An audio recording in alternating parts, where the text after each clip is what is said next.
The writer's discovery. The rain fell in sheets, drumming against the windows of Eleanor Hart's small, cluttered apartment. The sound was almost soothing, a steady rhythm that matched the clacking of her typewriter keys. Eleanor was deep in her latest project, a historical account of the infamous Crimson Carnival tragedy of 1919. The story had fascinated her for years, a traveling carnival that had mysteriously burned to the ground, killing all 47 people inside. The official report had blamed a gas leak, but rumors of foul play, curses, and even supernatural involvement had persisted for decades. Eleanor leaned back in her chair, rubbing her tired eyes.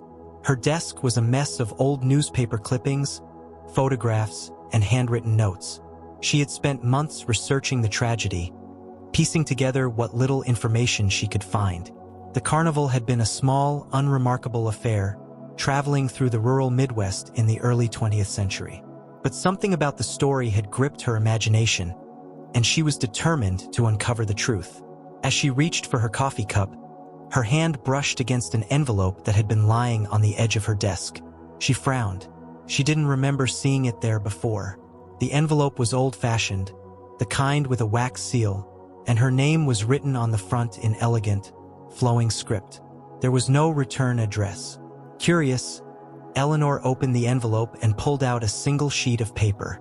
The letter was written in the same elegant script, and as she read, her heart began to race. Dear Miss Hart, I read with great interest your article in the Historical Quarterly about the Crimson Carnival. You are closer to the truth than you realize, but there is much you do not yet understand. I was there that night and I survived. If you wish to know what really happened, meet me at the old fairgrounds on the edge of town. Come alone and tell no one. Yours sincerely, a survivor. Eleanor's hands trembled as she set the letter down. It was impossible. Everyone who had been at the carnival that night had died. She had seen the death certificates herself. And yet, the letter was postmarked just 2 days ago. She glanced at the clock. It was nearly midnight, and the rain showed no signs of letting up. But she couldn't ignore the letter. If there was even a chance that someone had survived the fire, she had to know. Grabbing her coat and a flashlight, Eleanor headed out into the storm. The old fairgrounds were on the outskirts of town, a desolate, overgrown field that had been abandoned for decades. As she drove, her mind raced with questions. Who had sent the letter? How had they survived? And why had they waited a century to come forward? When she reached the fairgrounds, the rain had slowed to a drizzle. The field was eerily quiet, the only sound the crunch of her boots on the wet grass. She shone her flashlight around, but there was no sign of anyone. Just as she was about to give up, she saw a flicker of light in the distance. Her heart pounding, Eleanor followed the light. As she drew closer, she realized it was coming from an old, dilapidated carousel. The paint was peeling, and the horses were cracked and broken, but the carousel was slowly turning, creaking as it moved. And standing beside it was a figure in a long, dark coat. "Miss Hart," the figure said, their voice low and gravelly. "I've been waiting for you." Eleanor's breath caught in her throat. The figure stepped into the beam of her flashlight, and she saw that they were wearing a mask, a grotesque, carnival mask that covered their entire face. The eyes behind the mask glinted in the light, and Eleanor felt a chill run down her spine. "Who are you?" she asked, her voice barely above a whisper. The figure tilted their head, as if considering her question. "I am the last survivor of the Crimson Carnival," they said, "and I have a story to tell. But be warned, Miss Hart.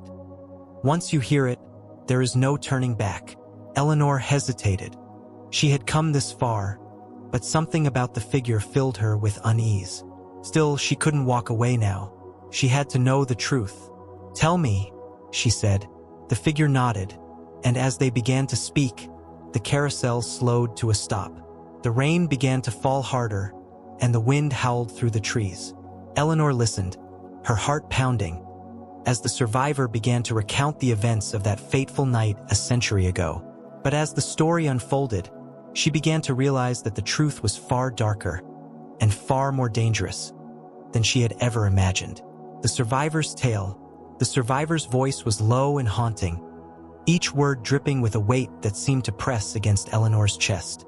The rain fell harder now, soaking through her coat, but she barely noticed. She was transfixed by the masked figure standing before her, their story unraveling like a thread from a cursed tapestry.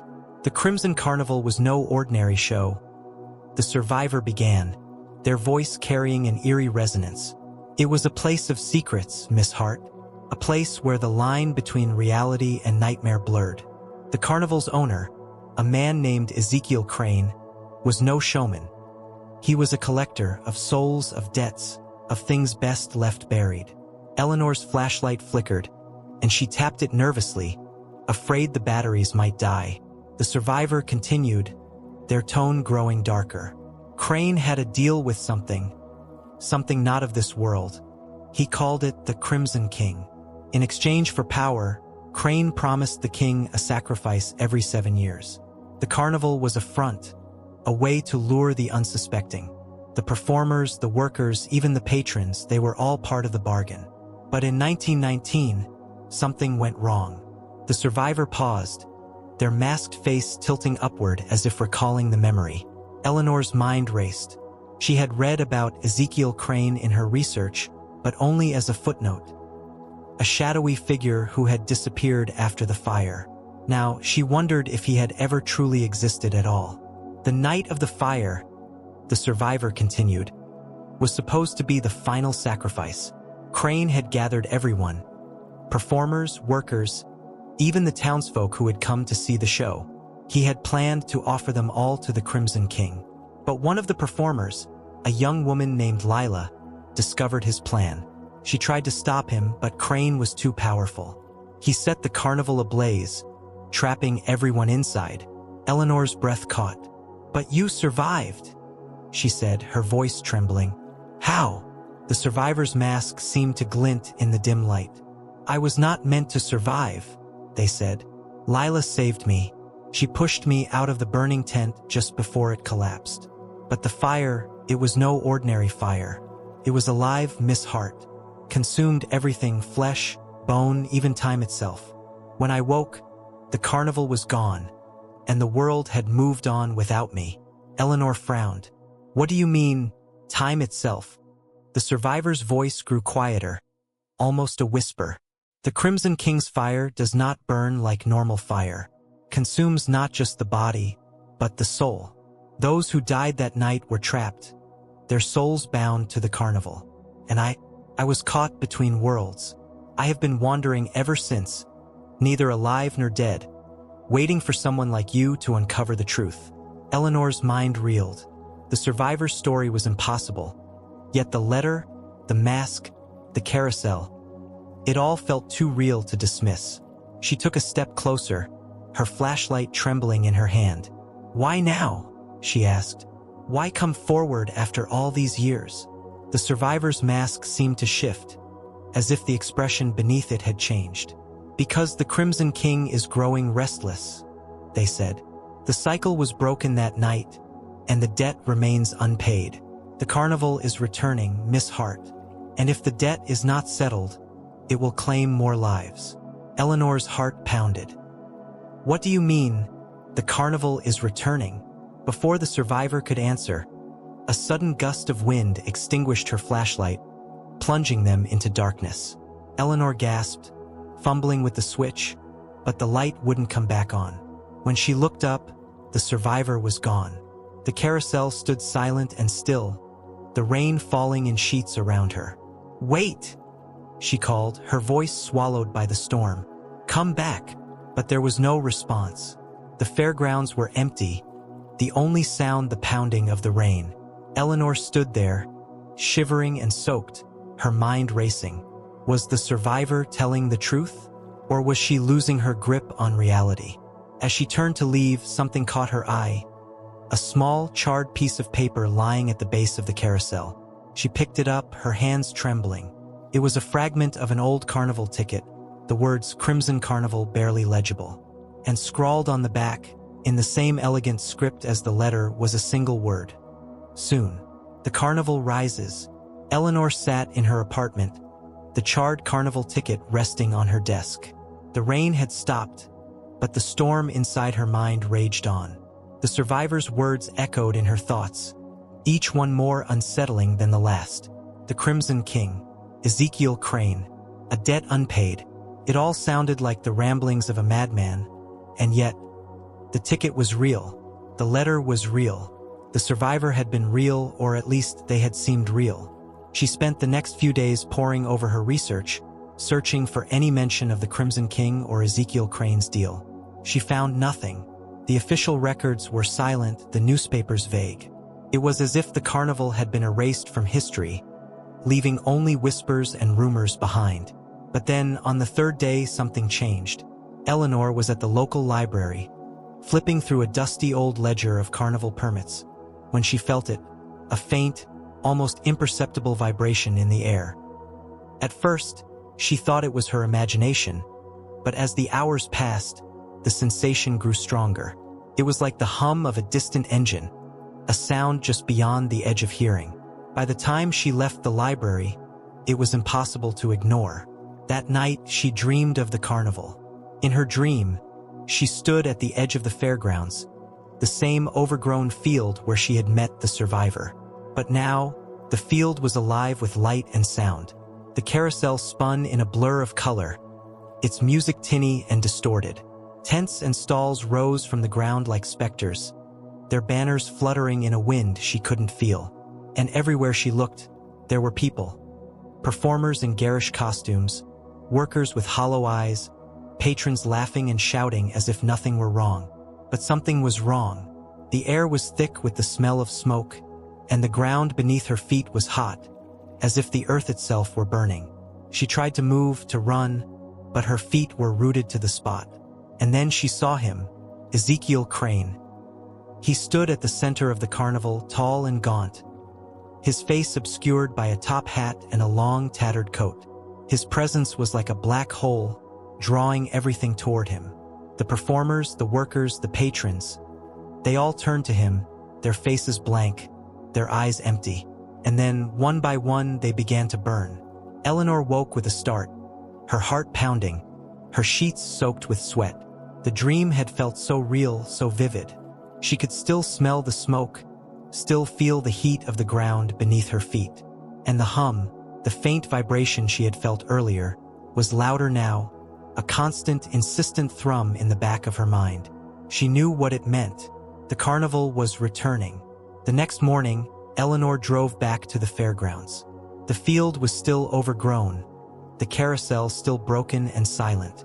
But as she stepped out of her car, she felt the hum again, stronger than ever.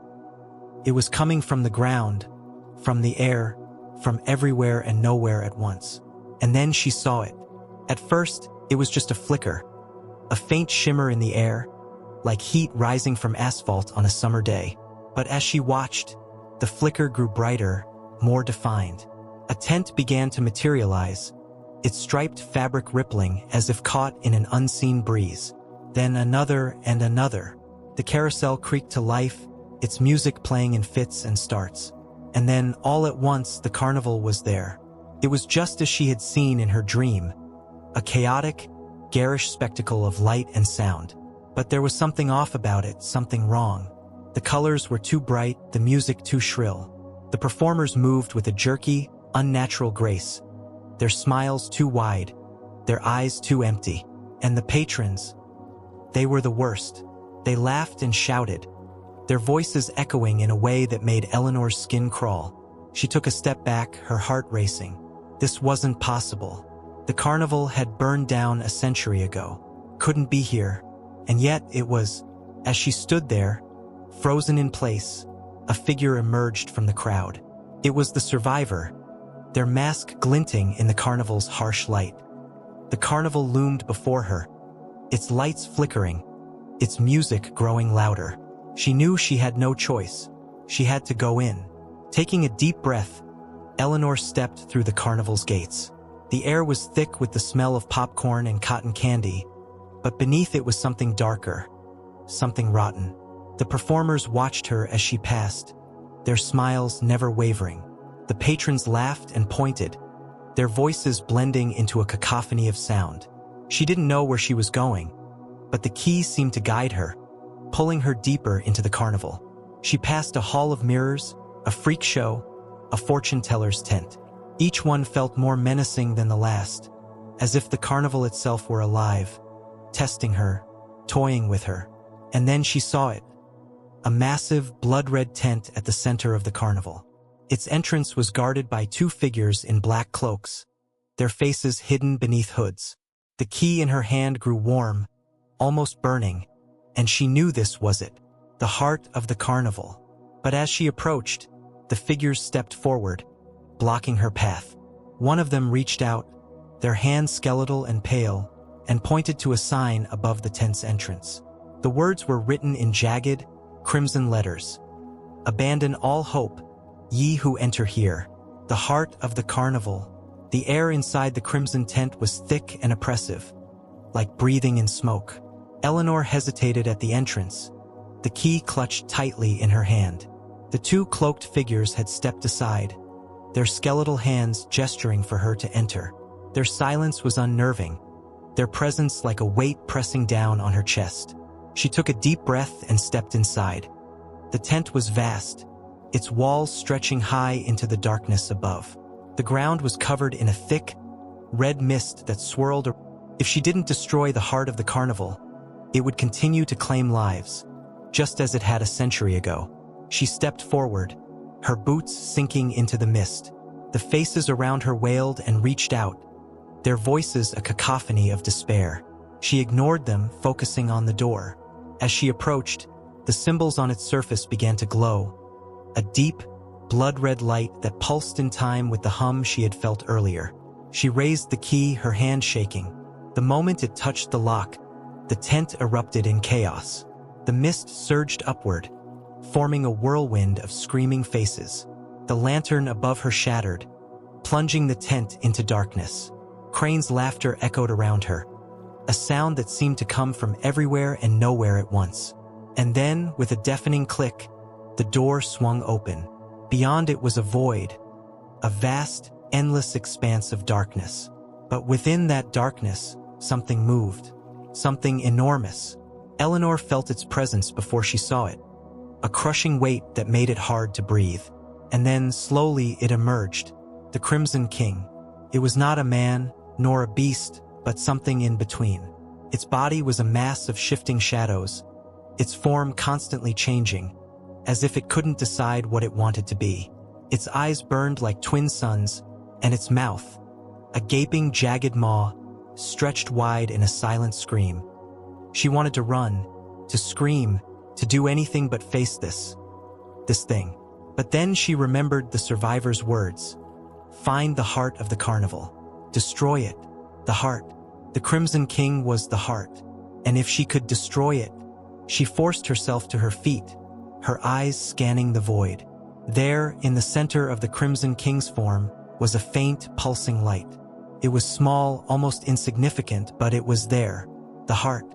Summoning every ounce of courage she had left, Eleanor lunged forward, snatching the key from the ground.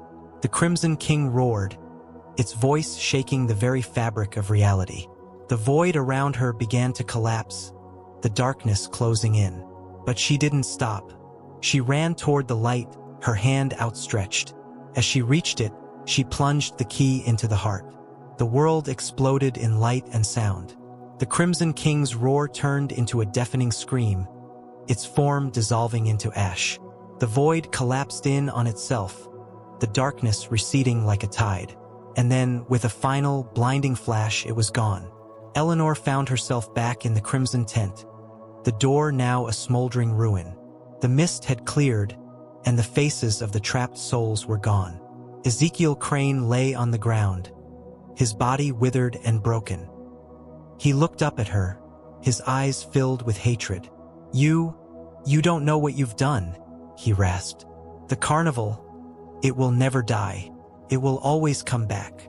Eleanor didn't respond. She turned and walked out of the tent, her legs shaking with every step. The carnival around her was crumbling, the tents and stalls collapsing into ash. The performers and patrons were gone, their laughter replaced by an eerie silence. As she reached the gates, she looked back one last time. The carnival was gone, the field once again overgrown and empty. But as she turned to leave, she heard a faint, familiar hum in the air. The carnival was gone, for now. But Crane's words echoed in her mind. It will always come back. The cycle unbroken. Eleanor stood at the edge of the overgrown fairgrounds, the hum still faintly vibrating in the air. The carnival was gone, reduced to ash and memory, but the unease in her chest refused to fade. Crane's final words haunted her. It will always come back. She had destroyed the Crimson King, shattered the heart of the carnival, and yet, something felt unfinished. The survivor's key, now cold and lifeless, weighed heavily in her pocket. She had used it to end the nightmare, but she couldn't shake the feeling that it had also unlocked something far darker. The carnival was a cycle, a curse that fed on souls and time. Could it truly be destroyed, or had she only delayed the inevitable? As she drove back to her apartment, the streets were eerily quiet. The rain had stopped, but the sky remained overcast, the clouds hanging low and heavy. When she arrived home, she found another letter waiting for her. This one was different. Written on brittle, yellowed paper, the ink faded and smudged. The handwriting was the same as before, but the tone was urgent, desperate. Dear Miss Hart, you have done what no one else could. You have struck a blow against the Crimson King, but the carnival is not so easily defeated. The cycle is unbroken, and the debt remains unpaid. Ezekiel Crane was but a servant, a pawn in a game far older and more terrible than you can imagine. The carnival will return, and when it does, it will come for you. You must prepare. The key you hold is not just a tool, it is a beacon. The carnival will seek it out, and it will seek you. Do not let it fall into the wrong hands. There are others who know of the carnival's power, others who would use it for their own ends. Trust no one. If you wish to end this once and for all, you must find the source of the carnival's power. The Crimson King was born of a pact, a deal made long ago in a place where the veil between worlds is thin. Seek the black veil, Miss Hart. It is the only way to break the cycle. Yours in shadow, a friend. Eleanor read the letter twice, her hands trembling. The black veil. She had never heard of it, but the name sent a chill down her spine. The survivor, or whoever had written this, was warning her, but they were also pointing her toward something even more dangerous. Was this a lifeline or a trap? Over the next few days, Eleanor threw herself into research. She scoured old books, obscure archives, and even the darkest corners of the internet. The Black Veil was mentioned only in fragments. A legend, a myth, a place where the living and the dead could meet. It was said to be a gateway, a threshold between worlds, and it was tied to the carnival in ways she couldn't yet understand.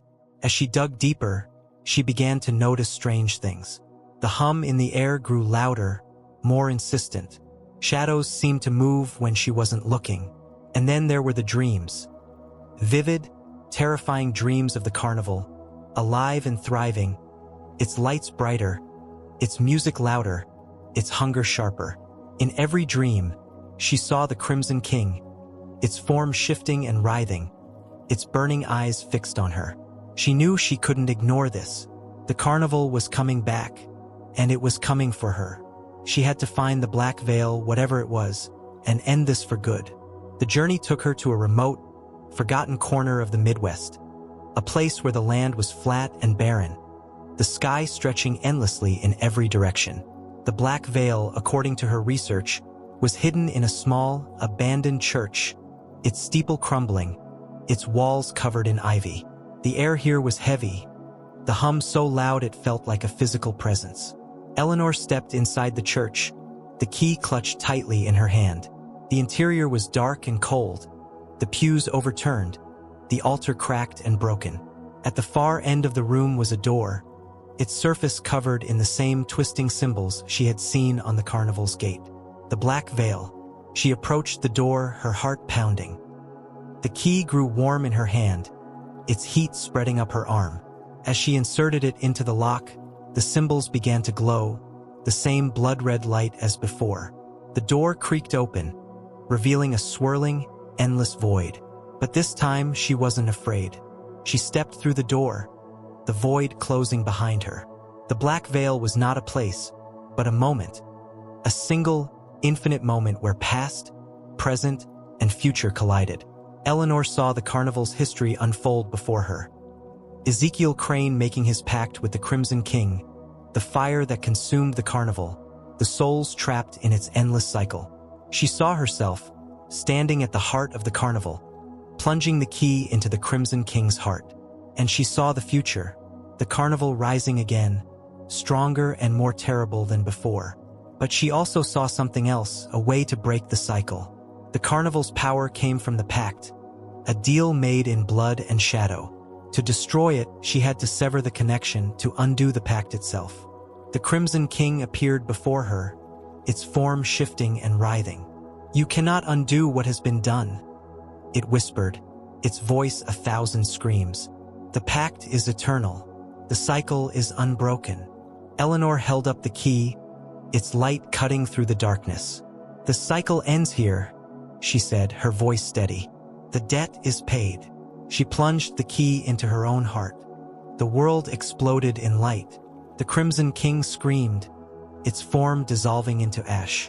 The carnival, the black veil, the void, all of it collapsed, consumed by the light. And then silence.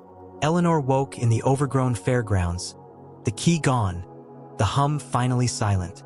The carnival was gone, truly gone. The cycle was broken. But as she stood there, the rain began to fall, and she felt a faint, familiar vibration in the air. Somewhere, deep in the shadows, something stirred. The carnival was gone, but the darkness remained.